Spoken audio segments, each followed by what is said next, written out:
Hello, world. What separated your deep ball from everybody else? My deep ball, it has a little secret sauce to it, man. Never get too high, never get too low, but just keep moving. The whole story is Carlos never beat me in any kind of sports in high school.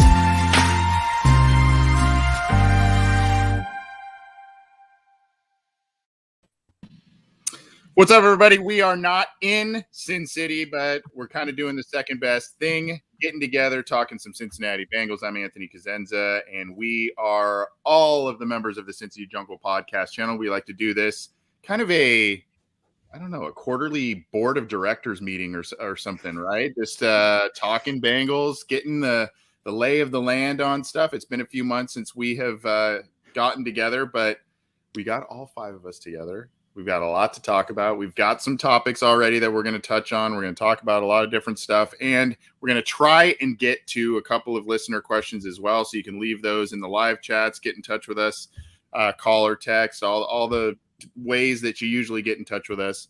Go ahead and do that. But I'm Anthony Cosenza, and I am joined by the entire force, as I mentioned. And I will start with the guy right next to me there, Zim. What's going on, man? How you doing? I'm doing pretty good. How's everybody doing out there tonight? I'm doing okay. You know, the wife's got the house already going for Christmas, so I got to play catch up on that front. You know, it's like, oh God, it's not even Thanksgiving yet, but whatever. Right. I'm dreading the fact that I'm gonna have to pull my daggone tree out pretty soon too. Like that's happening. Yeah, ours already up, so that tells you where we're at with things. It's like, oh God. Anyway, but good to see you, man, and good to hear from you. Your partner in crime, Ace. What's going on, dude? Doing pretty good, AC, and the rest of the gang. Glad that we were able to bring this together. Yeah, props to you guys for throwing that out there, and we scrambled to put this together. It's good stuff. And good to see everybody. John, my usual partner, what's going on, dude? Yeah, it's a good thing I don't run these chamber of commerce meetings. I feel like it was good timing. You know, it's like eight or 9 games into the season. It's a nice time to really touch base with everyone on the channel. And like I think maybe some of us were thinking about it, but there was only one guy, the guy in the middle, said, "Hey, it's time to do a roundabout show, right? Time to do a round table." So here we are. Zim's the guy. Okay, so Zim seems to be like the guy, you know, when you maybe went away to college and then you came back home and you got your group of friends back home, and there's the guy who's always like, "Hey, we're meeting up here. We haven't seen each other for months. We haven't seen each other for the entire year. We got to get together." And Zim's the guy. We all had the thought, but Zim's the guy who's like, "We got to put this in action." And he's that type of guy. Gotta love him for it. And then I got to bring in the coach. We haven't been together with Matt for a while. I think we missed the last one maybe with you, Matt. So good to see you, man. I know you have also, along with Zim, kind of spearheaded this thing and got some topics for us to talk about. So how are you? How are things going? What's new? How's fatherhood? we're doing good. Yeah, just glad to be where we're at right now with the season. Glad to be where I'm at right now with life, and happy to be here with everybody today. Good to see everybody. It's been too long. I had so much fun. Like I'm by myself on my podcast, and you know, like so much more fun getting together with all you guys. Likewise. Well, again, you can get in touch with us, 949-542-6241, call or text. We'll try and get to a couple of those. We've got the live chats in Cincy Jungle on one of 3 YouTube channels we're streaming to. So leave a question there. I think we've got a comment thread on cincyjungle.com. You can leave one there, but we've got a couple of different things we're going to talk about. The Bengals are 5-4. They are right in the thick of the playoff race, but they got to start getting back to winning after a 2-game losing streak. The bye came at a good time, and I am going to pass the baton over to the coach because he came up with a small handful of topics, and I'm gonna let him take the reins here and put us on the spot, I guess. All right. You know, I was actually listening to Paul Dehner Jr. and Jay Morrison's podcast earlier in the week, and Paul Dehner Jr. has been all over the stats lately, which is weird because Jay's normally the stats guy in that show. But you know, it's like if I just came on here and started talking analytics, and everybody's like, "What happened to John Sheeran? He looks weird and old now." but but Pretty no, good. If I look like you, man. he pointed out that like it has been all the last 5 interceptions for Burrow, right? Targeting Jamar Chase. 4 of the last 5 have been on third downs. All right, with the only exception being the woeful screen against the Jets at the end of that game that turned that thing in their favor. So, I mean, the question is Joe Burrow too locked in on the should-be rookie of the year, Jamar Chase? And I know my man Zim has got a strong opinion on this, so I'm going to start with Zim.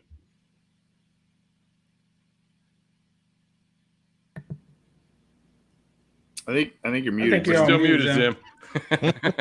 Check your mic. It doesn't say it. Yeah, it must be the mic. I don't know why I did that then. All right, I'm sorry. I'm sorry about that. We're good.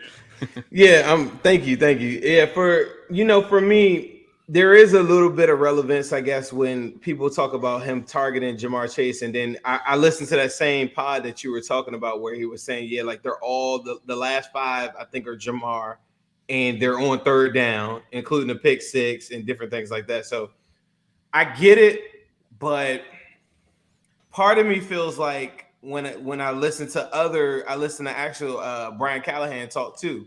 He also said that, this notion that Jamar Chase is now getting this cloud coverage over him and safeties are coming over top of him and stuff sometimes isn't true. And I just think that Joe Burrow, if he sees like one-on-one coverage, period, he's going to go after it. I don't know if it's on third down or whatever. And some of those picks that we're looking at, like the ball's late on a slant, the pick 6 is late on that one too. He should have thrown it to the pylon. Mm-hmm. Those are 2 balls right there where, like now you take away those 2 picks, just those 2.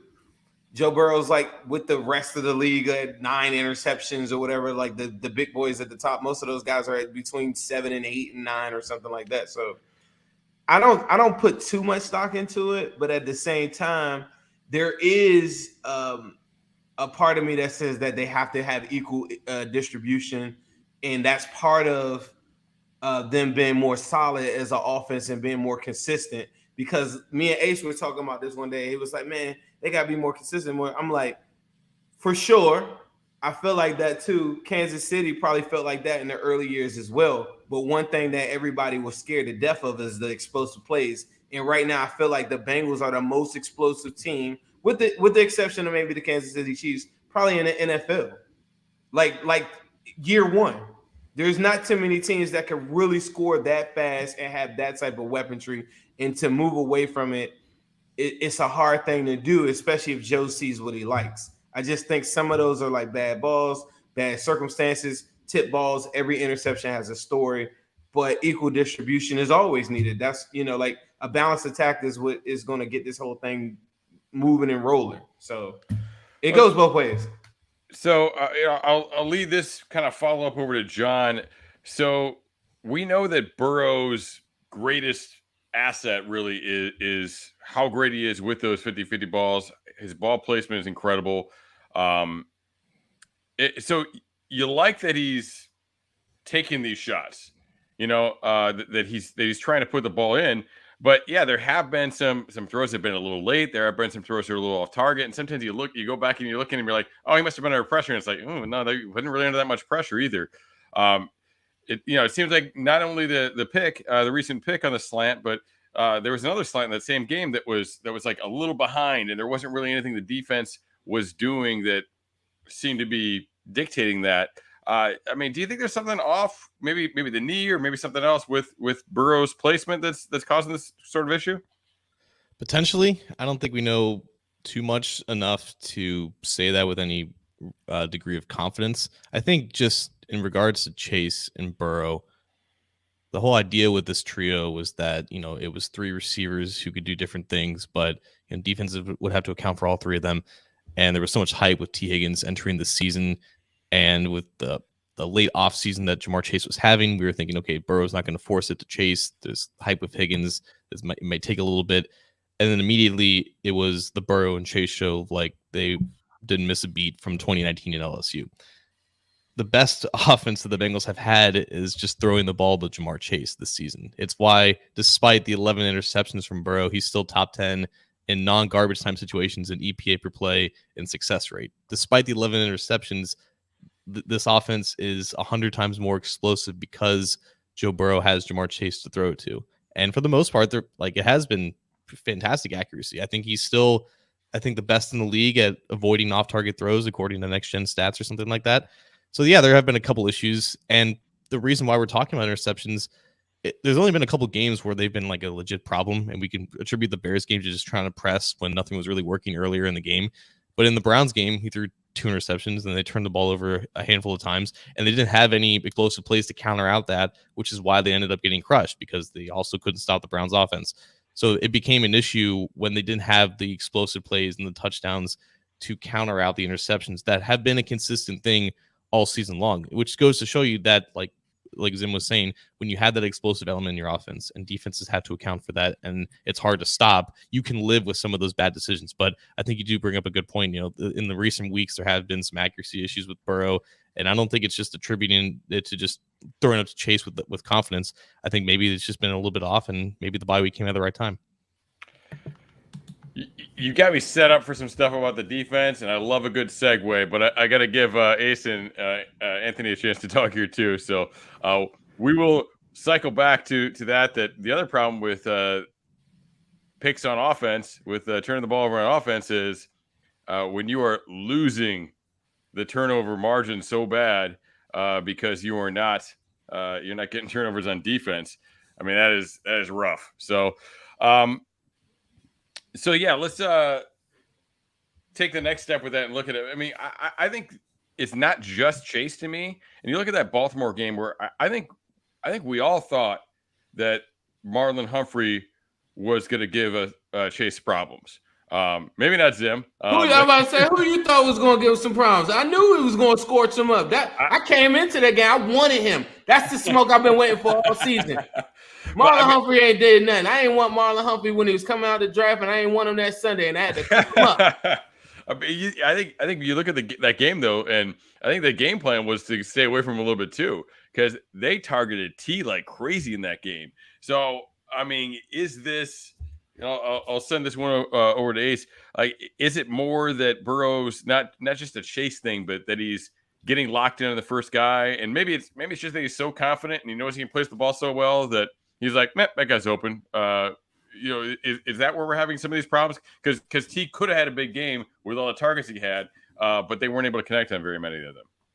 I mean, I think it may be something like that, but I don't think that the issue is really Burrow locking in on Chase, right? You talk about the explosive offense that we had. Most of those explosive plays have been because of Jamar Chase. And honestly, after that Baltimore game, why wouldn't you up his targets? I mean, you look at it early on in the season, Chase wasn't a guy that really received that many targets, right? It was after that Baltimore game that things just started to ramp up, and they decided, hey, let's go ahead and feed it to him. But I think that the way that this offense is constructed, all 3 guys are going to eat. I mean, eventually there's going to be games where Tyler Boyd gets 10 targets. There's going to be games where T. Higgins, like you said, in the Baltimore game, he's going to get 10-plus targets. And there's going to be games where Jamar Chase is going to get 10-plus targets. So obviously I think the third down thing may be somewhat concerning, but I don't think that it's because Burrow is targeting Chase. I think that may be that the Bengals offense is somewhat predictable, because it seems like all the time on third down, they're going to go to Chase. The defense knows that you're going to go there, and they haven't done a good job of keeping the defense guessing and switching it up. So I think that also is another factor that has also played into the turnovers as well, is they've been somewhat predictable with the guys that they go to. Tyler Boyd, they talked about him being the most targeted guy on third downs. So teams are going to know that you're going to either Tyler Boyd or Jamar Chase, and they're going to be able to play and defend against that. So the Bengals just, I think, in my opinion, have to try to be more unpredictable on offense. All right. So awaken these Thad Moss believers. Let's get crazy on third down. Pull somebody out the bench.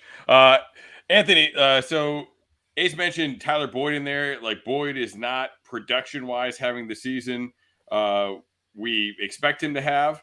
Obviously Chase was the man with Burrow in college. But hey, they had Justin Jefferson. They had that slot guy who was a stud. It was a big part of what Burrow did in college too. Do you see Boyd, having a big turnaround in the second half of this season? Well, there's kind of a lot of facets to everything that's going on here, and I kind of want to talk people a little off the ledge in terms of the increase of interceptions and whatnot. I put out a tweet because I was thinking about this yesterday. Burrow's rise in interceptions right now, really where he's at in terms of turnovers that he has given up at the quarterback position through almost the exact same amount of games last year to this year. He's only given up the ball 2 more times overall if you count fumbles and interceptions. And so while the interceptions have been an issue this year, hanging on to the football, noticing pressure and not kind of freewheeling with the football and letting that get hit, obviously an improvement on the offensive line, less hits, less sacks overall than last year. I would say he's matured in that respect as a quarterback, not taking as many hits and taking hits where he has fumbled the football, and those are devastating plays as well. So, I think in some respects we can kind of walk back off the ledge a little bit in terms of the interceptions. They are, however, very frustrating. I think there is an element sometimes of getting locked into Chase, but number one, it's because that's what's working. If you take into account touchdown passes this year as opposed to in games last year, he had 13 last year, 20 this year. And that's a difference of 7. Guess who has 7 touchdown receptions this year? Jamar Chase. So, I mean, it's like you kind of play all these factors into the thing, and you're kind of seeing a different picture with what's going on here. I will say this: not only has Boyd not really been a part of the plan, it seems, as much this year, but T. Higgins, he's had some really nice plays, but there have been some contested catch issues, a couple of drops in critical situations, and maybe that kind of focuses Burrow to go back to the hot hand a little more than originally planned in Jamar Chase in that respect. So that's why the targets are going there. I think this bye week comes at a really good time where the Bengals can potentially tweak things, refocus. And what I think the initial plan is move the chain, sustain drives with guys like Boyd, Higgins, Uzama, maybe even Mixon in the passing game. Bring that defense back up, the back end of the defense back up a little bit, and hit the big plays like they were doing with Chase earlier in the season deep down the field. I would like to see the offensive staff make those kind of adjustments a little bit this year, but also Chase has just been their spark plug on offense too. So it's kind of like, give the ball the hot hand. Man, let me say something real quick too. Me and H just interviewed Jamar Chase's father, I think it was like 2 days ago, right? Mm-hmm. So one of the things that I think we agreed on is something just from a cycle. I think a lot of times, like as analysts of football, or we're looking at stats and all these different things, we forget about the human element of playing football. When I play football and I play cornerback, right? If a game started out and the best guy, and I had to check the best guy on the team, if that guy ran like a go route at the beginning and I could feel his speed at the very beginning of the game, like not waiting to the second quarter, not waiting to the end, to halftime or something, it puts a little bit of doubt psychologically in my mind. So that was one of the things we were talking to Jimmy Chase, and he was saying that's something that Joe Brady did every single game at LSU, is take 2 shots, like take a deep shot to Jamar, give him like something short. And I've been screaming that for weeks because as a defender, especially on some of the competition, that was another thing he was saying. It's like the competition that he's been going against, they're sitting at home thinking like, yeah, we want Marlon Humphrey, we want Joe Hayden. Like they're looking at that. And then when they go and every Sunday, they're playing like dudes that we don't even know, like considering like, let's go to the Bears game. Let's go to the Jaguars game. They're thinking like, man, we're about to eat and kill these dudes. And when Callahan and the gang or whatever wait so long to go to him, it builds confidence within the defenders. When we all know that none of those corners can match up with Jamar Chase one-on-one. I think that one small adjustment, even if it doesn't work, just taking a shot with him deep, just to put the fear in the defender to say, okay, I don't want to get beat. Now I'm going to back off 2 yards. I don't want him to come like, I don't want him. Those are the things, but they wait so long in all these games. If they did that, I think that one small element opens up so much. Now that same corner isn't jumping around. He's not coming up and run defenses quick. He's thinking about different things, and you got to get guys thinking. And I think that's part of the element of what they're saying, forcing a ball to Jamar Chase. It's like you're going to him when the guys are already, confidence is up. The game is now in the other side's favor. They got a lead, so they know you're throwing it. You're giving them leverage, and I think that's one small adjustment. And you talk about Tyler Boyd too. Just really quick, the most in the zone that Joe Burrow's been all year is the Jaguars game. Tyler Boyd, I think, had 11 targets in that game. Absolutely took over that game. Yeah, here's my one thing I'll throw into this is like, if the offense has to be Burrow throwing to Chase to like get a big play and to get things going, if that's what, like, how is this better than Dalton and AJ Green and a young AJ Green, right? You know what I mean? Like come on, like Burrow's got to be able to make some things happen in other ways here. And that gets down to more than Burrow, obviously. That's the offense as a whole.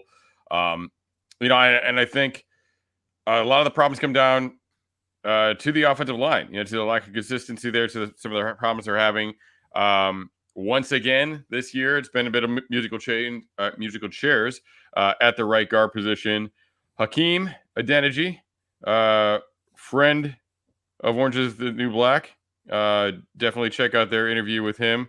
If you missed that a week ago, go back and check that one out. But he's getting the nod there for the second week in a row at the right guard spot. He was a rookie last year and he made some starts, so not really a ton more experience than Jackson Carman, but like a real smart dude, a lot of playing experience at the college level. You could say he's been in the system, but it was a different old line coach. So I'll start with you guys. We'll start with Ace, since you guys had just talked to the Dream recently. What do you think of this right guard position? Do you think Hakeem's the answer there? That's interesting because when we started at the beginning of the season, I felt like Hakeem Adeniji was a dark horse to play some kind of role at the guard position early on in the season. Obviously, he went down with the injury. So with him coming back, it kind of makes sense. And the reason I felt like that is we all know when Lep speaks that you have to listen. And he talked about Adeniji being a dark horse. And I thought that with him being back, it was just a perfect time for them to do that. Obviously, it seems like Jackson Carman has been up and down, and they're trying to get some consistency there. The guys around him, minus I would probably say Hopkins, they played pretty well. You talk about the right tackle, the left guard. Those have been kind of the strengths of this line. But the center and the right guard position have kind of been some of the inconsistencies and the weaknesses on this line. So I think Hakeem Adeniji definitely can step in. And I know, Matt, you're a huge fan of his, and step in and take on that role and definitely bring some stability to the right guard position. Yeah, I mean, it's interesting because they're kind of acting like, oh, yeah, we were going to give him a shot there all along. But that kind of makes you wonder, what was the plan with Jackson Carman when you drafted him in the second round? We know the plan for Jackson Carman. Like, you cannot. This is one of the things that we talked about in the offseason is that for every Bengals fan that said the first pick of the draft has to be an offensive lineman, right? My counter offer was always like, when did second round become like, when did that not become a premium pick? That's a big time. That's a starting guard in this league. Like, especially top 40. Yeah. Top 40. I mean, that's a premium pick. If your guy is not playing right now, that's a problem to me. Like, I don't know. I don't have a elaborated point on it, but it's very simple. I drafted you in the second round. We look at Leatherwood that we're going to see this Sunday. They drafted him to play tackle. He didn't work out, but they still got him out there at guard. You can't afford, like, bad teams get bad by drafting high premium picks and then losing out on these guys. Like what's happening to the Raiders and stuff right now with all of their draft picks and stuff. They have to go back and compensate themselves for that by trading away stuff to go get more draft capital. You got to figure out different ways to get it. Or you could be the Rams and just forget a whole salary cap and spend all the money and go get all your guys, which we know the Bengals don't have that type of money. They don't have that type of money sitting in an escrow account for guaranteed cash, at least. So this is what we're left with, is like trying to recreate 2015 every single step of the way. And if you don't hit on your draft picks, that's an issue. Yeah, I mean, you definitely got to be able to do something outside of that to take the next step. And you know, I think that the idea of playing him at guard and working man tackle, I think that's not a bad idea. I was starting to think that was good. The right guard was going to be like a holding spot, like he was going to train there, move out, and then they're draft a center, put him in there. You know, kick Trey out. Then a year later, that would aggravate so many people. But yeah, treating the position like that. But I was kind of getting that idea. But right. I don't know. You know, John, I think you're probably the biggest draft guy on the panel. I mean, actually, I'm trying to think of who it was. Well, you know, I actually tweeted out when the rumor was it was going to be Carmen before the second round even started. I was like, my first word, the first words I wrote down when I was breaking down his film was not good. So, needless to say, I had some concerns. But what are your thoughts on Jackson Carman? Well, that was the thing, right? Because in Clemson at left tackle, yeah, he was Trevor Lawrence's blindside blocker, and his production was fine. But you look at what he was doing, and there was definite room for improvement, which makes sense. He was 20 years old. You have to look at the context of the situation. Hakeem Adeniji gets injured in the summer. I don't think a lot of us expected him to play at all this season when he got injured. The fact that he's able to play before the month of November began was surprising enough. They didn't waste a single damn minute getting him in the starting lineup. And I don't even think Carman, like, personally was playing that bad. But you have to wonder, with that context, the guy, Adeniji, was just coming back from an injury that I think a lot of us expected to take him out of the entire season. He practices just for a couple weeks and is given immediately a shot to start. He doesn't necessarily blow anyone away against the Browns. He more or less plays the same level of play as Carman. I guess that's just subjective if you have another opinion, if you look at it. But I don't think he necessarily played so well that he deserves to start for the rest of the season in comparison to Carman. So I just have a lot of questions about what they think of Carman now, because I don't think he was playing tremendously terrible enough to get benched like we saw in the Jim Turner days when the leashes on those guys were so short and it was always just constant changing and stuff. Obviously it wasn't great, obviously, but to go to a guy who wasn't practicing for the first 6 weeks of the season and then to have instilled confidence in him, it just raises a lot of questions for me. Yeah, and that's a good point. I think I would agree. I looked at Hakeem and, like, in a bubble, it's like, man, it wasn't bad, but it wasn't great. And I think you take Jackson Carman, and the idea was you thought he was a first-round pick. Unless he's hurt, like, let the dude play. You know, let him feel it out, let him get better. And as you were saying this, and I'll go to Zim and Anthony here for some opinions. This just made me think, what if, because Trey's been the real issue, what if the idea is Jackson Carman's a rookie, maybe he's not completely comfortable, Hakeem is really smart, and like that's something you heard about all about him throughout the draft. He's a really smart dude.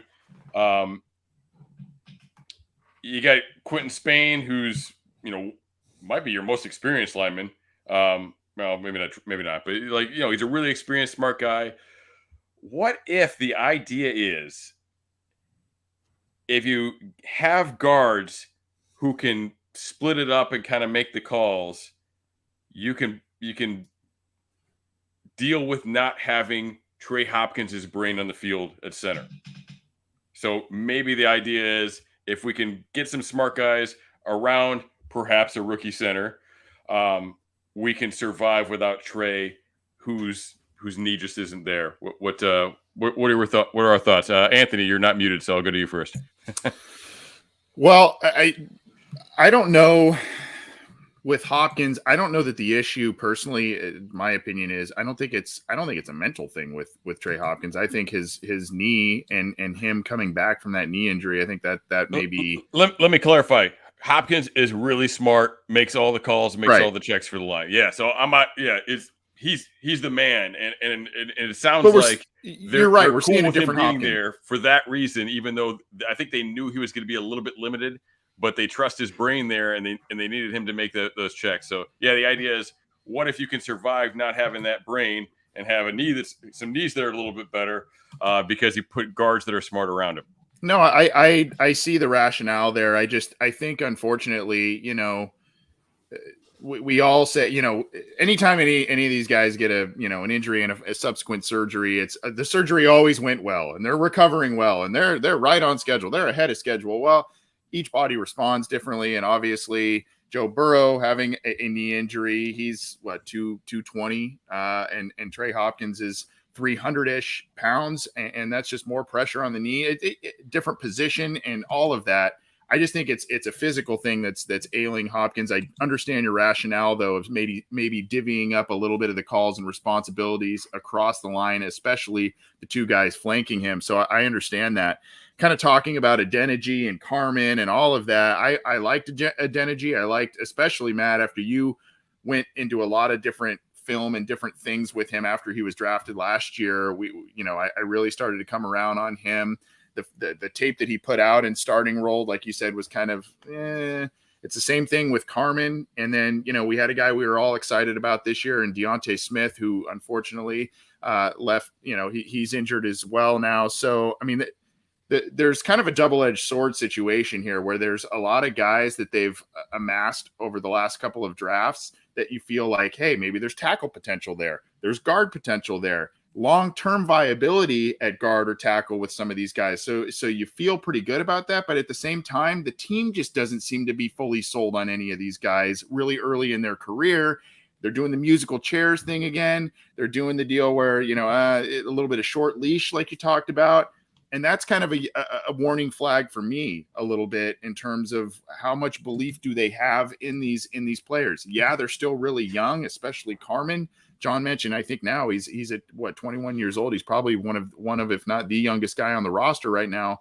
So, I mean, there's still a lot of maturity and development to be had there. Same with Adeniji in his second year. But at some point, this team needs to start finding the guy at certain spots on the offensive line. And they need to invest, whether it's in the draft and free agency, and they need to go forward. I like the idea that if they're not liking what they're seeing, they realize that the offensive line has been a problem. I like that. But at the same time, you got to start finding the guys, and you can't have 5 Pro Bowlers on the line. I get that. But at some point, the guard position, the right tackle position was an issue before Reef for a couple of years. You got to start settling on guys, really investing in making them a developmental player, developing them and making them a viable starter. So again, I think with this whole situation, for me, there are a lot of positives and I like the upside with a lot of these guys. Unfortunately, some of them aren't available because of injury, but I also see a lot of red flags in that they're just, the team doesn't seem to be, the coaches don't seem to be fully sold on some of these guys. I mean, even when the O-line was really good, the right tackle position, like years ago, like the right tackle and Russell Bodine were like the weak links on that thing. Where the rest of the group was pretty good. Zim, you have some thoughts there? Yeah, a lot of lines. I mean, I think I was listening to something. I was listening to the guy. I can't think of his name. I think his name is Chris Davis or whatever. But he works a lot with the Raiders and stuff. And he was talking about the musical chairs there. Like they don't even really like. They thought they were going to have Incognito. He's got like a calf strain or something going on. Like. You talk about like stability. They don't have the tackle tandem that we have. They don't have Spain playing at a Pro Bowl level, but that not to say that there's nothing to be done with the line. But I think you made a really good point though, Matt, that I hadn't even thought about is that I think the profile of Carmen is what the team is falling in love with. Like take Carmen's bodies and put them, and I hate that. I feel like we do this on every show. I always bring up the Pittsburgh Steelers every time. But put Carmen on the Steelers or something. Like, I think they take that same body mold and make something really, really, like, special there. Whereas the Bengals, for whatever reason, have a hard time with their coaching techniques or whatever. We got Frank the Tank. We got, like, they had this hard time getting guys, like, to play better than what they're supposed to or play above what we thought they would. And it's just like slow stroking, slow sailing for all of these guys. But I thought you made a really good point by saying like about maybe the mental part of it where Carmen's the profile lines up, but he's making the mental mistakes. And one bad rep is one bad hit to Joe Burrow. Mm-hmm. And that's something from the fan base and everybody that's watching is all over. You make one mistake, as we seen from the cornerback position, that's a touchdown. If you make one bad rep, that's a hit that everybody's going to be saying, oh, get him out of here. We just ran 2-3 dudes out of town for the same thing. So I think the coaching staff is now saying, like, we don't have any room for those errors. And I think that's a great point by saying Adeniji is so solid and he understands, like the stunts, that he understands different things that are coming his way early on, and they feel way more comfortable with that. Maybe they don't think about long-term. They're thinking Carmen's still long-term. He hurts his back in the one game. They're like, you're still making a couple of mistakes. Let's go with a guy that we know won't make a mistake. Look at that baby. Look at that sweet little baby. We have an unplaying guest. Let's get him out there blocking. He's got the gear on, though. But he's going to help make my today. point. But I just thought I just need to sit. That was a good point. The one thing I wanted to say is, don't forget when the Bengals drafted Carmen, they moved back and ended up getting several other players as well. So they did move back and get Deontay Smith as well as Tyler Shelby. I got high hopes for Deontay Smith, man.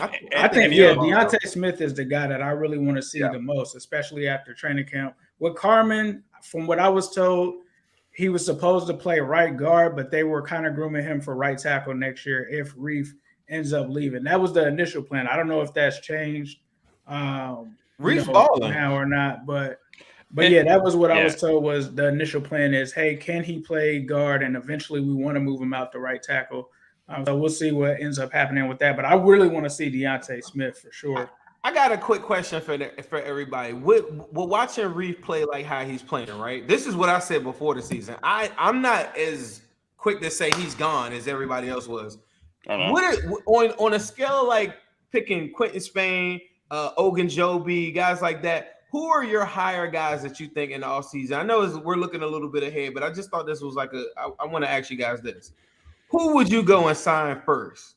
Now that we've seen Jesse Bates kind of take a little bit of step down, Anthony, I want to start with you. Like, who do you think like you will prioritize? Like, as far as that, would you go offensive line? Is it BJ Hill or is it Ogunjobi? Like, based off of what we've seen so far, it's hard to say because a lot of these guys. I mean, I think in terms of overall value and bang for your buck of guys that you can sign long term. I think unfortunately for Jesse Bates, we may be looking at a franchise tag situation, which is less than ideal for everybody, both from a value perspective, a salary cap perspective, on the player side as well. They want a long-term deal. So that to me, while I think he should be the highest priority, I think if you're talking about overall picture and value and all of that, kind of push that one aside a little bit. I think you look at Quentin Spain. I think that's a guy, he has the highest PFF score of all the offensive linemen this year. So I think that's a guy, and he's not as old as Riley Reef. And you've got potential tackle prospects or developmental guys on the roster right now. So I think Quentin Spain is a guy you look at. And I think you look at one of those interior defensive linemen, BJ Hill, Larry Ogunjobi, or both. BJ Hill was a guy that, I mean, he's a rotational player. But when you talk about who they dealt, and what they've got out of that trade, it's just kind of like mind-boggling. You know what I mean? It's like the whole, like the Clinton McDonald, Brian Leonard trade. It's like you go back to all these different trades and you go, wow, that was kind of savvy move there. So I think, kind of trench work a little bit. That's where the Bengals were winning some games early on. I think interior offensive line and one or both of those defensive tackles, I think that's probably where you start. Of course, Bates is your highest priority. But again, if you're talking about manageable salary cap number, value, all of that, that's kind of where I'd start, I think. Yeah, I'd agree on Ogunjobi.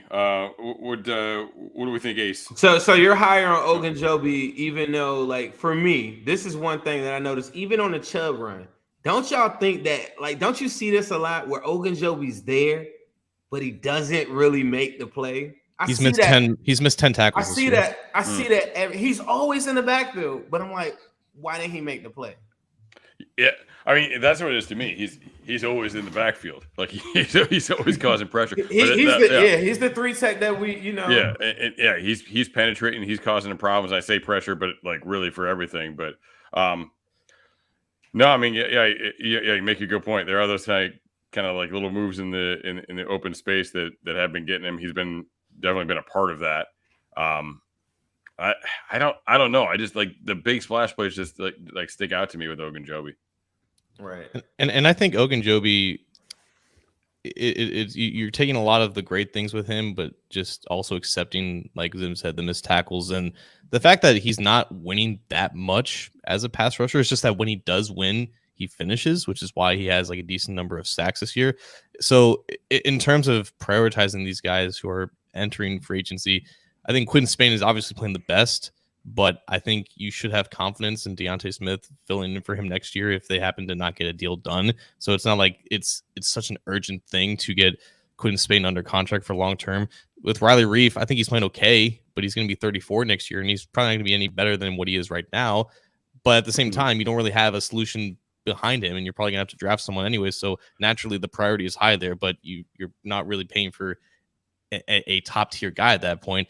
And with Ogunjobi, like honestly, I think BJ Hill's kind of outplaying him a little bit. I think he's playing a lot more consistent. He's just not as explosive as an athlete. So you're not getting those splash plays as a pass rusher. So it's like for both of those guys, I don't know if they're going to demand that much on the market anyways. So I don't know how much urgency you have with them. So those are like the guys that they should be interested in bringing back. But I don't think any of those guys are going to attract that much attention on the open market if they get there. Ace, who would you prioritize? Like it's tough because from a roster building standpoint, you have both of your three techniques essentially getting ready to walk out the door, and you don't really have anyone there. So you have to pick one of those guys. I'm not saying that they have to be the priority. Riley Reif, I think that you at least look at if it's a situation where the money is pretty solid for him, like you got this year. Yeah, sure. I think that you have to do that. Will the Bengals do that? That's one of the things that concerns me because once guys get kind of long in the tooth, they don't value them as much, but I still would bring them back.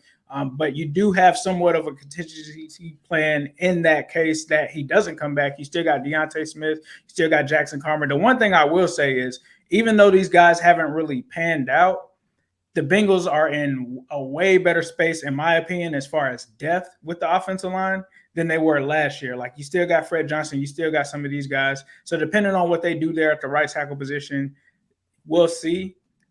Jesse Bates, that's the most interesting one to me. I think that he definitely needs to be a priority, but they did go out and they signed Ricardo Allen. So I don't know if the plan is to potentially replace Jesse Bates with Ricardo Allen. I'm not sure what their plan is there, but there's a lot of guys that you could prioritize. But I think one of the three techniques, Riley Reif, if you can, if the money is okay there. Quinton Spain for sure. I think Quinton Spain has kind of cemented that left guard position for us. You think about it, a year ago, that's where Michael Jordan was at. That was the position that ended up causing Joe so many issues. And the way that he's played this season, I think that he deserves it for sure. Man, they better. I'd throw a 3-year at him right now. Like to me, I think I asked that question because to me, Quinton Spain is the most underrated player, maybe from the fan base or whatever, but on this team right now. He's a friend of the show, but he's but he is like to me, like what he represents. Like I remember us asking some of those questions, like, "Hey, if somebody knocks Joe on the ground or whatever, you guys gonna do something, whatever?" And then we see it, like they stand up for Joe, and he made sure, like Hakeem was the first one there. Yeah, right. And I went back and watched it like slow motion. He took off.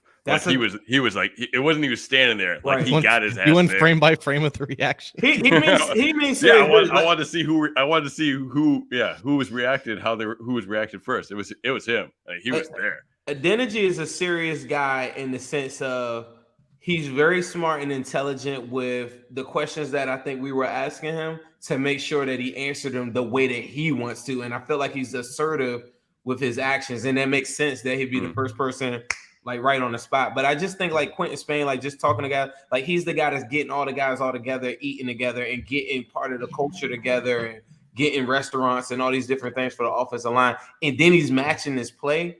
Like, I just think it sends a message to the locker room. And I think you look back at some of the places that he had been, it's just with some weird situations and stuff. And I think the stability in that spot, I think the Bengals will be really, really foolish. I don't care. I know I've read a couple of comments. People say historically Bengals don't play guards. Well, they better get to the current, because right now we cannot afford to be doing some, like the left side of your line is on point.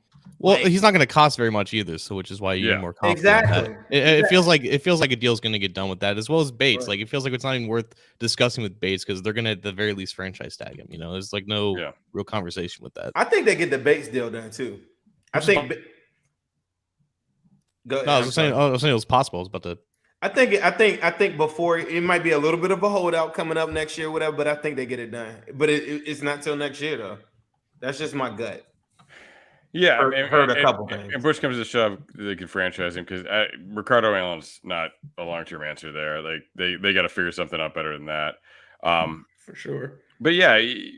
Again, let's not go down that rabbit hole with the Bates contract. But no, it's some really good, really interesting points there. And yeah, I think the big value of Spain is that left side would be good because you really don't know about anything on the right side because Reef's been all right, but he's old. Maybe Trey's better next year. We don't know. And then right guard's musical chairs. So let's get to the defense. And we're running up against it time-wise. I think Ace has got to run to another show. And I got to run, guys. Pretty soon. So the longtime defensive coordinator here has got to mention some defense. Defense looked good. All right. And they were ranked really high at the beginning of the year. Obviously, there's been some major issues recently, and really in all of their losses, they've been missing tackles like crazy. Even though we hear Lou Anarumo is all about fundamentals, they miss tackles like crazy in some of those games. I pointed out in my article, my film room article earlier this week on Cincy Jungle, which you should check out. They played the run pretty good most of the time. Like for what you can expect, because it's the Browns, you're probably going to give them 5 yards a pop. You know what I mean? But there was that 70-yard run. Like you can't have that, but you take that out and it wasn't that bad. There was a 60-yard touchdown. These are things defenses can't do. All right. But the play-by-play wasn't that bad. They just really screwed up majorly and F themselves. So what do we think? I mean, can this defense be what it was early in the season, or are they showing their true colors in the recent weeks here? And I'll start with Anthony. Yeah. It's a good question. We're like full Brady bunch here with the. I know. Yeah. So it's a really good question because, I don't know that I fully know the answer. I just keep going back to the sentiment that this bye week is coming at the most ideal time for this team based on their 2-game skid.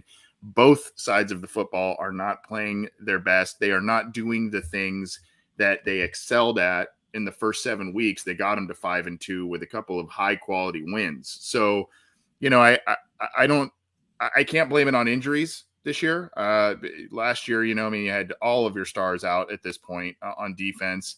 The cupboard's kind of full here for the most part. No Trey Waynes, but yeah, I think it's a combination of factors. I think we haven't seen the best from Jesse Bates. John and I talk about Jesse Bates a lot on our show, and really he's always been a guy that's been a tale of 2 seasons within a season. He's been a guy where he's kind of mediocre a lot of times for half a season, then he's absolutely excellent for another half. And that's, if you go back and look at his career, that's kind of been what he's done as a pro in terms of at least big plays. Now last year he's a little bit more consistent, but even so, the big plays kind of come in flurries, and it's kind of tale of 2 seasons within a season with him.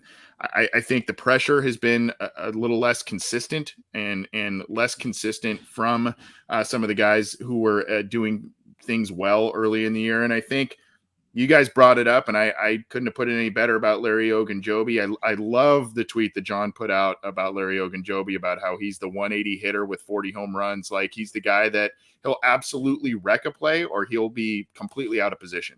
And so I think earlier, exactly. Earlier in the season, I think that was masked and or wasn't happening as frequently. You go back to that Vikings game, he was incredible in that Vikings game, as was the rest of the defensive line. And it just, some of these things have kind of been exploited a little bit. I don't know how they're going to mask it. I worry about the Davis Gaither injury just from a versatility and athleticism standpoint, but I think maybe just a little bit of rest. I think the tackling has just gotten sloppy. And if they shore that up, hopefully they did that over the bye with both getting back to basics and just some rest. I think you're going to start seeing a unit that's playing a little bit closer to what we saw in the beginning of the year. Quick insert. I'm excited to see Marcus Bailey, though. Zim, go. Yes, right. You're going to see him one-on-one with Waller in the red zone coming up. I promise you that. Mm-hmm. Anthony, that I don't want to see. Oh, it's happening. It's happening. After he went one-on-one with Njoku or whatever last week, they were like, "Yeah, here you go. Here's Waller." The guy I'm scared to death of is Renfro. Renfro. That's who I'm scared of. Because I don't Eli Apple. He better line him up with a Woozy. But Anthony, the one thing I will tell you about Bates that is a lot different is this year they haven't played a lot of single high like they were. And I think even Von Bell, they're putting him like you go look at the Eli the touchdown with Donovan Peoples-Jones or whatever. Like normally that the alignment would have been like Jesse Bates takes the inside of that, and then Eli Apple. This year, that's Von Bell, and that's happened a lot. Like if you look at a lot of these games, his assignment I think has changed, and I don't think he's comfortable with it. And I think the injury that he had earlier in the year, I think it's still kind of like there. Much like you, I think you talked about T. Higgins earlier in the I think his shoulder still probably bothers him to this day too. But I think the assignment, I think they're going to change that. And I think Trey Hopkins came to the podium, I think that was yesterday, and he was saying, look, I'm not trying to take that rest day anymore. Like, I need to psychologically be back into this. My knee feels good. Maybe that changes. But I like to see them get back into some of the coverage stuff that Jesse Bates was accustomed to doing.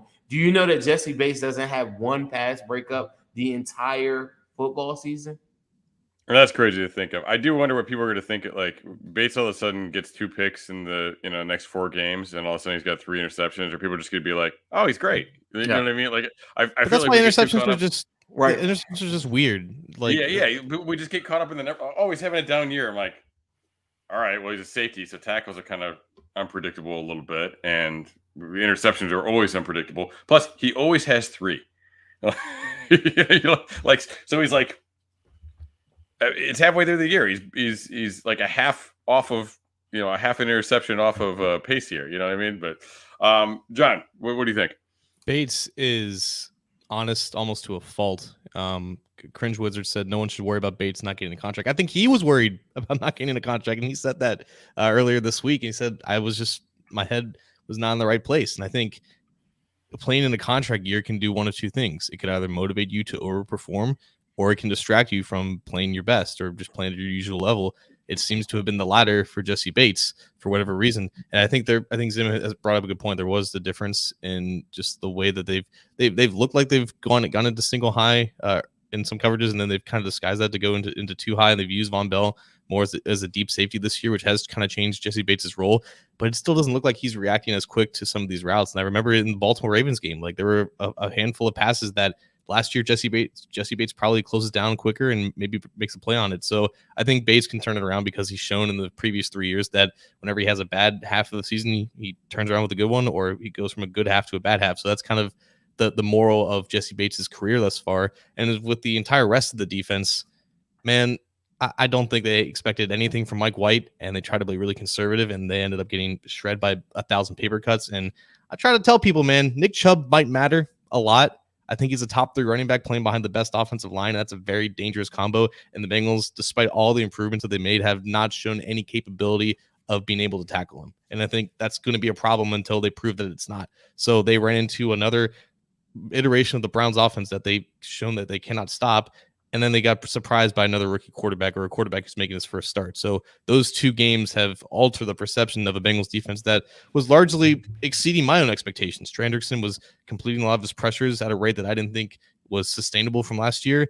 And Chidobe Awuzie is playing like a number 1 quarterback. And those 2 guys have made such an impact on this defense that has allowed them to be really good for the first 7 weeks. And I think they can return to that now that they're playing more favorable opponents. All right, we are getting a little up there time wise, so I'm gonna kind of lightning round my response to this too. But like to me, the thing with Bates, I didn't want to get into the Bates contract thing, but safeties that play just deep field coverage, even if they get a lot of picks, like we value that as fans, and I think analytics values that. Like the NFL doesn't pay those guys like they pay the guys who are really versatile and spend a lot of time in the box and make a lot of tackles and do this. So he needs to show that piece, which I think he has this year. Despite some very well publicized missed tackles, I think he's actually been a lot better in some of those situations. And I kind of think that's why they didn't want to dish out a bunch of money for him, because I think they didn't know how well he fit as they wanted him as a moving piece. So I think he's done better in that area, but now it's just coming back and putting it together and being able to be the dude back there that he has been. The other thing I want to point out about the defense, Vernon Hargrove's coming in. Okay. Trey Flowers coming in.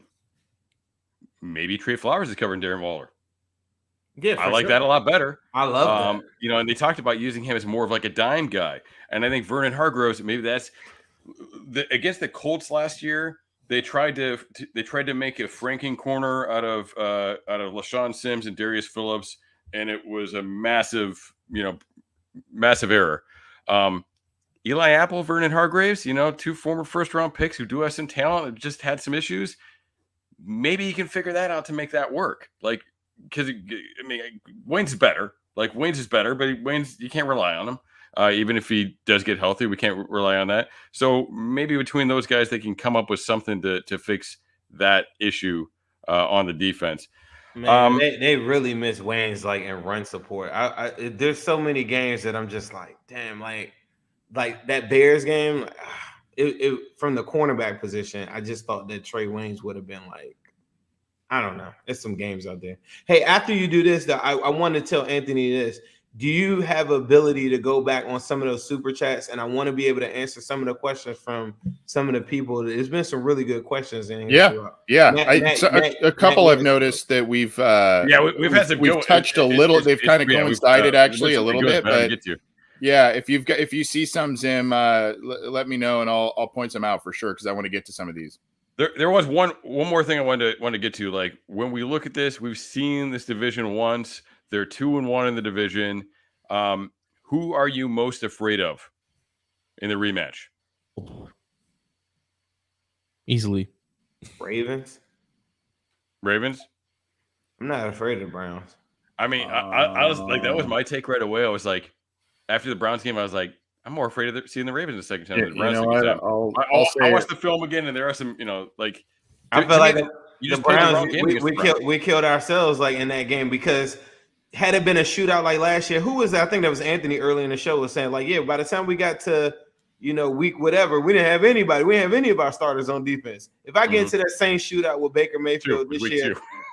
No. The second time that we played them.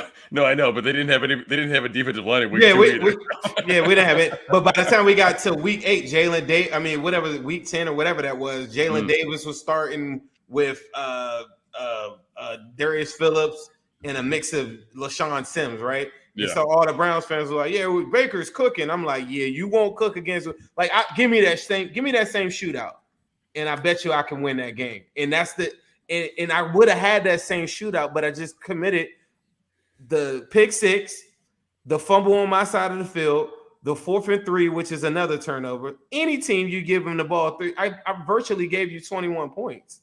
If I could get them in a shootout situation, or I could just not make mistakes, I feel like I can kill them. The Ravens, I don't care how many points they're down. I watched this dude Lamar 4 times this year, including, I think that was a Chiefs on that Thursday night game. I watched him come down from 14, 17, and another. He is the deadliest, most explosive player in the National Football League, and fans that still don't respect him, I don't know where you guys are from, because that dude is scary, super scary to me. I don't care how many points I'm down. I know he's built to have a lead. I get it, but scary. I'm not hot take guy, but I'll say it. I don't want to play the Pittsburgh Steelers again. The Pittsburgh Steelers all of a sudden are now in the. I know, and you can brush it off, and we can brush it off. We brushed them off at the beginning of the year. We brushed them off a month into the season. We brushed them off, and where are they? They're right in the middle of the playoff race. They're always going to be right there, though. Single year they are in it. The way that their franchise is set up. Stable. But this is one thing this is one Cardinal thing. They'll never be able to Joe Burrow themselves and put themselves in tank out or anything like that. They have way too much pride, way too much stability or whatever. They're always going to be in the middle of the pack, and they might not have they might end up 9-8 this year too, right? But the one thing is, I saw them play against the Detroit Lions this past week. Complete trash. And I would love to play those guys again. Well, it's ugly, and they are a very imperfect team. They have a lot of new parts on the offensive line. There are a lot of different things that they are ironing out, but somehow through it all, they're right in the middle of the playoff race. They're right in the middle of the division race. They're playing ugly football, and they're right there. And really, unless they have all these kinds of injuries, the offensive line should only at least marginally improve because they've got a lot of new guys there. Rookie running back, he's in the race for Rookie of the Year. I mean, I don't know. I don't think they're great. I don't think they're juggernauts, but they're just always there. It's like the Undertaker GIF, right? Where it's they just you think they're dead and they just keep coming back, and you're like, dude, go away. I think the Chargers going to do them something dirty on Sunday. I hope so. I mean, that's the thing though. Like, ugly. I think you're absolutely right about that, because like that's the thing about the Steelers. Like they just figure things out. Like that week 1 against the Bills, they just they block a punt. They didn't play that well in that game. They just they let the Bills screw it up. Like they're really good at letting other people screw. Like I don't know if it's like a Steelers mystique or something, but like, and they're good at being there and ready to take advantage when teams screw it up. And that's the problem right now in the AFC. That's why nobody's running away with this thing. Because whenever they think they're there, they screw it up. Like nobody knows how to not screw it up. This entire conference is trash. It is. It's nothing compared to the NFC. Nothing about the Steelers scares me, aside from the fact that I grew up watching this rivalry and the Steelers usually win. Nothing that the Bengals roster right now isn't scared of the Steelers. And honestly, I've heard of a bunch in the offseason. You better draft Penny Sewell to face TJ Watt. He's not about to play in either of these games because he's got a hip injury. Honestly, like I don't think the Bengals are going to lose next week against the Steelers, no matter if Ben or Mason plays. I don't think so too. I just don't trust him like I don't trust anybody. You know what I mean? I will say this. The Steelers are definitely going to look at that Jets game, and they're going to be looking at the depth of Logan Wilson to make sure like he's aligned properly. I just don't understand when I rewatched that game. Mike White literally did the same thing that Ben tried to do, but the Bengals just made all of the tackles. All of those little dump offs to the perimeters. Like Najee Harris probably had 14, 15 catches in that game that were just nothing, right?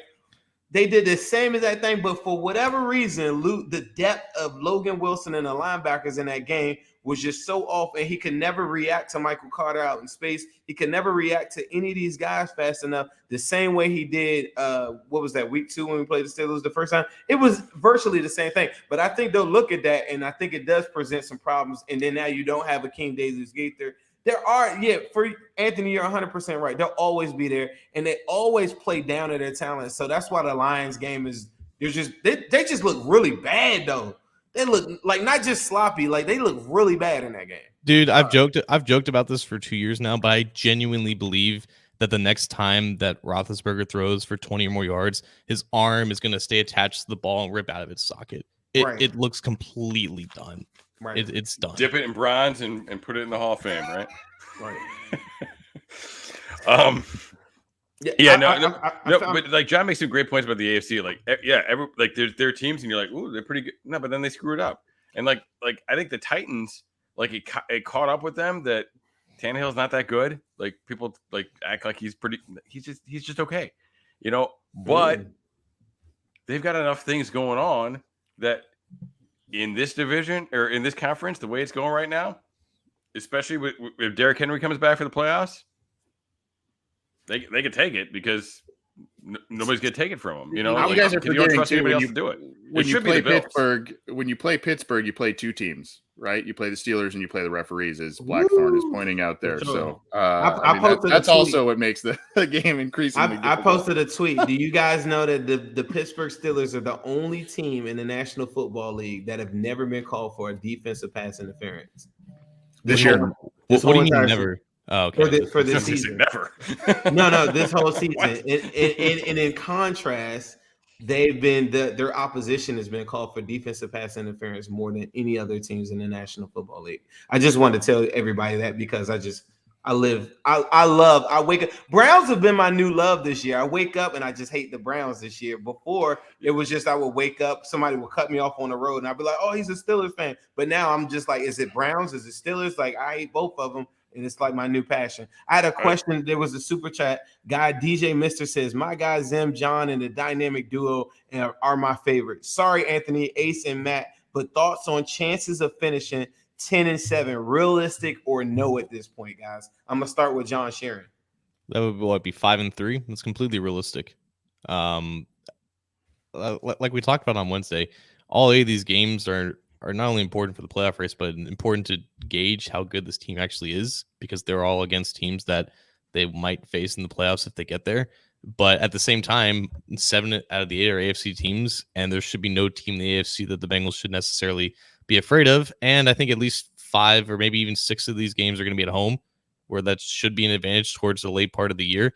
I think they can absolutely get 5 wins. I've seen what this team was before the Jets game, and I don't think there's a reason to believe that team is gone after just 2 losses. I don't think that, I think anything beyond 5 wins is reaching into the more unlikely realm, but I think 5 should be entirely in the realm of reasonable possibilities. Yeah, for sure.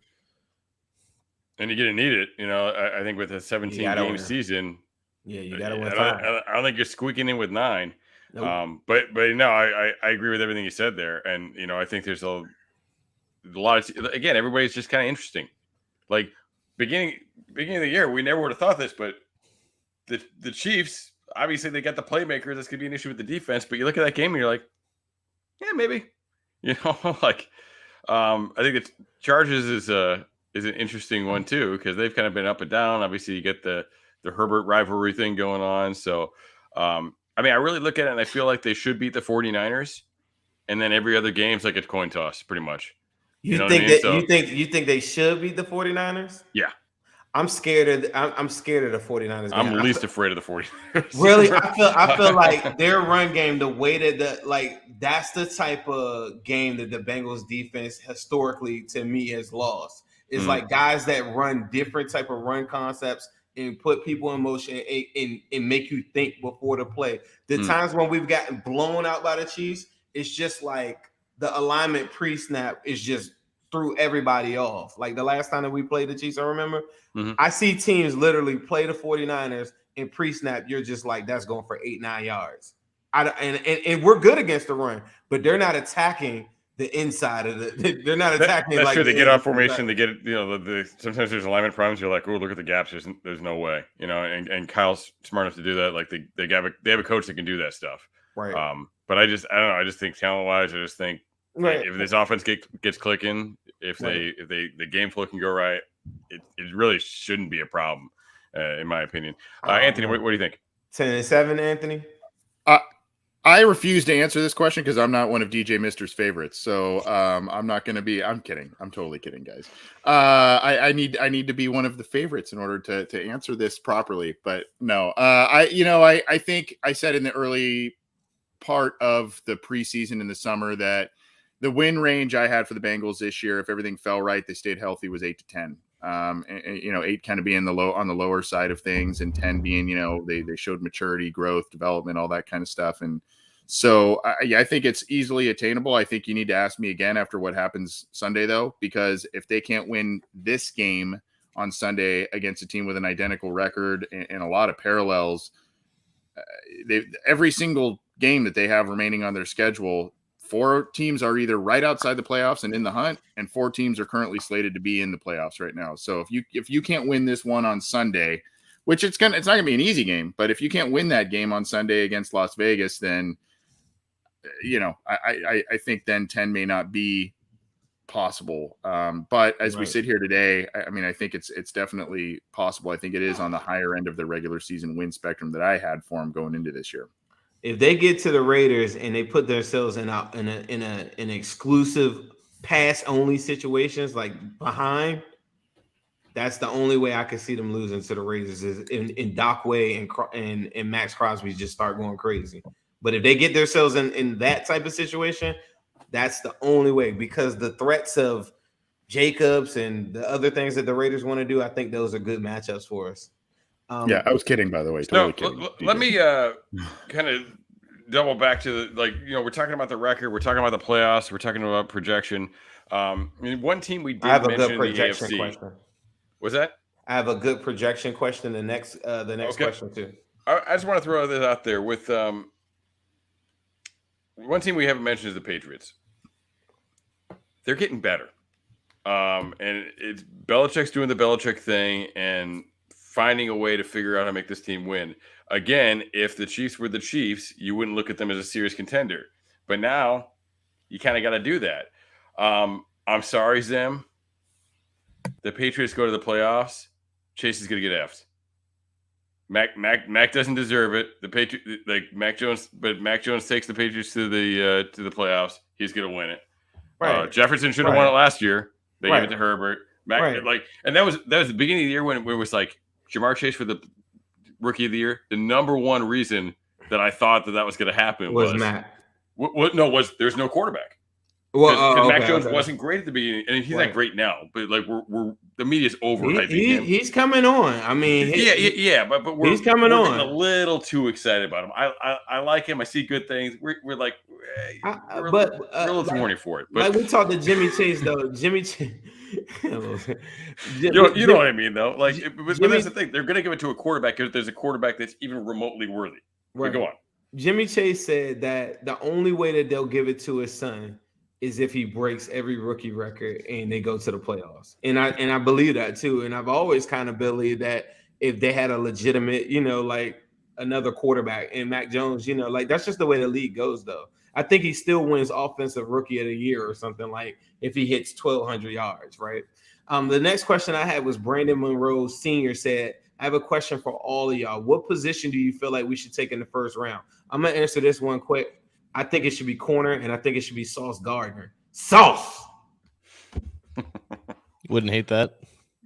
We're going to be picking right at that spot. That's going to be the sweet spot. The big name cornerback is going to come out of Alabama or something, I'm guessing. I haven't even looked at the draft board. Sauce Gardner is going to be sitting there between 13 and 19 or something like that, and we'll be right there, in that area. That's a sweet spot. It's hard for me to see an edge rusher that they just fall in love with at that spot. And then I think they put so much stock in the offensive line. I think they're going to go forth with Deontay or whatever, and then come back in the second round again and go get, maybe our future, tackle or something for Reef or whatever. If they feel different, I think they'll probably come back. What they should do is in the third or fourth and go get their starting center. If Hopkins plays anything like this, but they're allergic to taking defensive linemen in the first round for whatever reason. So I think it's either cornerback or tackle at this point. And it depends on what they do with Reef. Yeah. I'm really curious as to where Sauce goes because, I see a 6'3", 190-pound cornerback who I don't know what he's going to run, and coming from, I guess, not quote unquote not great competition. I don't know what the league is going to think of him. I've seen him in the 30s and player rankings, but the production's there to be drafted in the first round. You're a Bearcat. Really weird. You're a Bearcat, John. You need to stand up for Sauce. You need to demand. Go talk to Katie. Go talk to all of them and tell them we need him. Quietly, I would still take Stingley, but you didn't hear that from me. Stingley won't be there because Stingley. Now I know Stingley. I've heard. I haven't seen him, but I've heard he's regressed a little bit this year. Sauce he was hurt. Yeah. Okay, but Sauce is the number one rated corner in college football. Has the least amount of yards on him, and is the number one PFF rated corner. Oh, he's good. He's good. He's good as hell. I would not be disappointed if my favorite team took him. This is the part where Anthony tells us somebody from UCLA or Oregon or somebody here. Come on. You're on mute. I was going to say if Thibodeau fell, give me Thibodeau, but Thibodeau's not going to fall. But, there we go. There's the Pac-12 guy, but no, I think corner has to be in the discussion. A lot of people are saying edge rusher, but we're forgetting that Joseph Osai is waiting in the wings, and hopefully he's going to come back healthy and be a solid rotational guy, if not maybe take over a spot or something. So, I don't know that edge is going to be pressing. If there's it's high to pick one, but if there's an interior lineman or a guard tackle versatile type of guy, I know we talked about how nauseating it is that the Bengals have those guys enough of those guys as it is, but There's some talk. The center, I believe, out of Iowa was a Linderbaum. That's a guy that is out there that could be mid to late first round. He's supposed to be very good, and so I mean, maybe that's a name you kick around. I'd like to see offensive line. I'd like to see corner. That's probably where I would go. But we also know the Bengals don't like to go needs based. They like to go BPA, and they like to do that, and even with some premium picks that they hold. So. And now you're actually good enough to do it. Like, you know what I mean? Like, right. Like if you do some things, obviously there's a lot of people that need to come back for free agency, but now it's like, maybe you can do that, especially if you do something to feel decent about the corner spot, because that is the glaring need right now, with Trey Waynes unavailable. Corner is a weird position to me. Like, I feel like draft analysts do like the worst job of projecting where, like, the order of how those guys are going to go. Not necessarily like who's going to be good, but I think teams are very nitpicky, very specific in like who they're looking for at those spots. It's impossible. It's one of those things that really Sauce might be the number one corner in college football. People might just not like him. You know what I mean? Like, you know what? We like the guy that's a little whatever. You know what I mean? So I feel like it's a really weird spot. But for that reason too, you can make the playoffs and be picking in the 20s, and you can get a damn good one, and you can get the dude. I was shocked. I spent the whole Cleveland week talking about Denzel Ward versus Chase and how I wanted to see that. Newsom is really, really good. He's a dude. I liked him in college, but I didn't like. I literally wrote some positive things about him, and then I never followed up on it because I was like, then I got to draft him because I thought I was sure they weren't going to be in position to draft him. But I was like, ooh, I should watch more film on this guy because I bet you could see it. Like he's really good, and their secondary is scary. You know how the scariness that I talked about with Lamar or whatever. Their secondary with Delpit and Johnson. Actually now they're starting to rotate him into a role that he actually likes. Yeah, their future is super bright in their secondary. I will get the Browns that 100%. So that's what I'm saying. Like it comes down to identifying the guy that's going to be right for you and the guy that's going to be good fit, and getting a little bit of luck in there. But you could be picking anywhere you want in the first. Like you don't have to take. Who knows if he's that pick anymore? But Stingley was a top 5 pick last year. You know what I mean? Like that's how they talked about. Like you don't have to take a corner that high. Like you can find the right guy. I feel like the NFL is pretty good at finding the right guy for the right team, and I think draft analysts are terrible about filling those holes. I think the guys end up being good, but they don't understand where guys are going to fall because teams are very specific. So I think you are looking for a guy who's got some length, right, and who could tackle, is going to be a good fit for that stuff. I think maybe you're not seeing as much one high stuff because of the corner situation. So maybe that Bates is being hurt by Trey being hurt, more than anything. So I don't know. I could see that being the case, but I don't think you've got to have an answer there that's not the draft because you're not picking number 1 anymore. You know what I mean? So you gotta have some answers before that. We gotta speed through some of these though because I gotta step on myself. You guys can. I was gonna say I just got the indicator that I got a very hungry little man. Before you go, Robert James says, Matt, you need to take your Bengals shirt off because you keep on saying y'all. You need to say we and get down. Is what Robert said. So when you go back to watch this, we're gonna see how many times you say y'all. I didn't even notice that. Y'all really? Man, I'm not even from the South. Well, I guess you weren't saying we, like you weren't on the Bengals team. I never say we. I just don't as a fan. I don't say we. I'm not a part of the team. Neither is Matt. Yeah. That's my take on it. Randall is. Like we as a team I coach. We as a team I play on. Randall's getting the bag. He's got a reason. And Francis, his name is Sauce. He's not getting any NIL money from being called a mod. His name is Sauce. Sauce. I mean, come on. Who doesn't want a guy named Sauce? Andy's good. He could have just been a 7th-round guy named Sauce, and we could have had a fan favorite. But we actually, the shirts and everything and all the stuff, the merch and everything is just rolling through my head. How has Frank's Red Hot not called him? I thought he did have some type of deal with some barbecue sauce. Man, look, sauce. We're gonna Sauce Gardner. I'll put that. Cincy Jungle shit on anybody, right? Right. Yeah, I'm gonna sauce you up, like all of these different things. Cincy Jungle. We're gonna do a canned food drive where everybody's got to bring tomato sauce, all types of sauce. We're gonna donate it to all these different foundations. We're gonna do a lot of things with sauce. I'm just putting it out there. We gotta really, really think this stuff. I can't really find any other questions. I know I have to go, guys. I'm sorry. All right, yeah, we're good. I'm peacing out. I'm on diaper duty, so thanks a lot, everybody, for joining. Yeah, you guys gonna keep rolling, or should we sign off here? We'll close it up. Yeah. For Zim, for Ace, for John, for Matt. I'm Anthony. Thanks everybody for tuning in. We got calls and stuff, but we kind of had a little bit of a structured show. We also had other questions that we wanted to get to. We tried to get to a couple of those. We had a lot of live viewers, which is awesome across all the different platforms. Thank you so much for tuning in. You can get our podcasts, whether it's Coach Speak and Chalk Talk from that guy right there, this guy over here, Zim and Ace, Orange is the New Black, John and I guess Diagonal.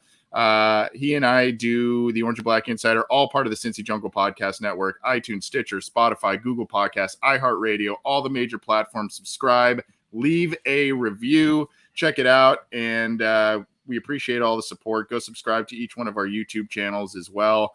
We have a lot of fun. We do our own shows. We do a lot of these collaborations, which are a hell of a lot of fun. Thank you guys for coming on, spending a lot of time. Thanks to all the live listeners. Let's hope the Bengals get a dub in the desert this weekend, huh? They need this one against the Raiders for sure to get to 6-4 and keep being right in that mix of the AFC playoff race. So thanks, everybody, guys. Have a good weekend. We've got a holiday coming up, so take it easy. And, hey, we'll see everybody soon. We'll be doing post-game shows, all kinds of different stuff. And, hey, by the way, go catch up on some of the cool interviews that Zim and Ace did. Go catch up on some of Matt's shows, Coach Speak and Chalk Talk. We've done a couple of different shows on the Orange and Black Insider as well. So if you haven't yet, go tailgate and pregame with the shows. Appreciate it, guys. We'll see everybody next time. Hello, world. What separated your deep ball from everybody else? My deep ball, it has a little secret sauce to it, man. Never get too high, never get too low, but just keep moving. The whole story is Carlos never beat me in any kind of sports in high school.